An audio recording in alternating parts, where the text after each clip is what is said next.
Tonight, Gastonia law enforcement and emergency services are sharing details with us about their search for a missing 14-year-old boy with special needs. Yeah, led by K-9, Bo, this guy. The search ended safely, with the boy found unharmed, actually. WCNC Charlotte's Bria Smith spoke with Gastonia Police to show how they reached that happy ending.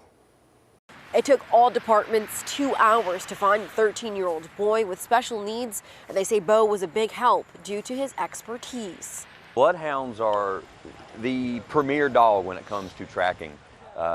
Their nose is unmatched by any other canine in the world.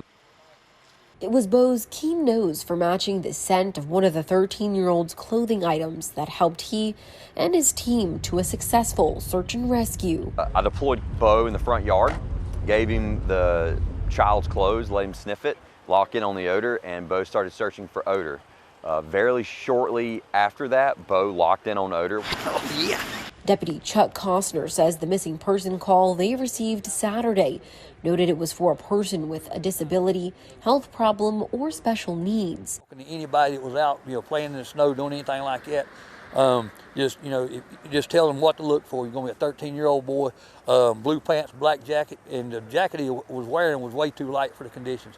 I don't think he realized the danger he put himself in when he walked away from home like that. Miranda Whiteford is the clinical director at Abode ABA and says this behavior can be typical for children with autism. There might be some kind of need that's not being met in that moment, whether it's a sensory need, especially for this kid, if it's snowing, like maybe he was just curious about the snow and wanted to go outside and see what it looked like.